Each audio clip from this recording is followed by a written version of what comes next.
അശ്ലീല വരികൾ എന്റേതല്ല, item song വിവാദത്തിൽ വിശദീകരണവുമായി ഗാനരചയിതാവ്. കന്നഡ ചിത്രം കെ.ഡി. ദ ഡെവിൾ ഗാനവിവാദത്തിൽ വിശദീകരണവുമായി ഗാനരചയിതാവ് റക്വീബ് ആലം.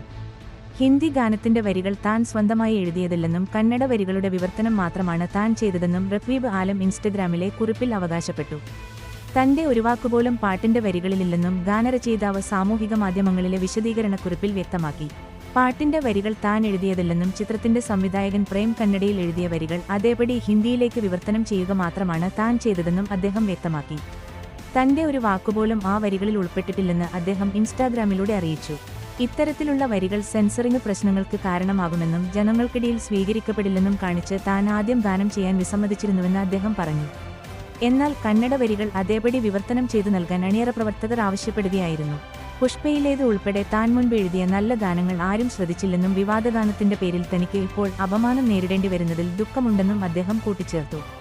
നോറ ഫത്തേഹിയും സഞ്ജയ് ദത്തും അഭിനയിച്ച ഐറ്റം സോങ്ങിനെ ചൊല്ലി വലിയ വിവാദങ്ങളാണ് ഉണ്ടായത്. ഗാനത്തിലെ വരികൾ അങ്ങേയറ്റം അശ്ലീലമാണെന്നും ദ്വയാർത്ഥങ്ങൾ നിറഞ്ഞതാണെന്നുമാണ് വിമർശനം. നോറ ഫത്തേഹിയുടെ നൃത്തവും വിമർശിക്കപ്പെട്ടു. ഗായകൻ അർമാൻ മാലിക്, സംവിധായകൻ ഒനിർ, നടിയും എംപിയുമായ കങ്കണ റണാവത്ത് എന്നിവർ പാട്ടിനെതിരെ വിമർശനവുമായെത്തി. ശക്തമായ പ്രതിഷേധത്തെ തുടർന്ന് ചിത്രത്തിന്റെ അണിയറ പ്രവർത്തകർ ഗാനത്തിന്റെ ഹിന്ദി പതിപ്പ് യൂട്യൂബിൽ നിന്ന് നീക്കം ചെയ്തു. മലയാളം ഉൾപ്പെടെ മറ്റു ഭാഷയിലെ ഗാനം ഇപ്പോഴും യൂട്യൂബിൽ ലഭ്യമാണ്.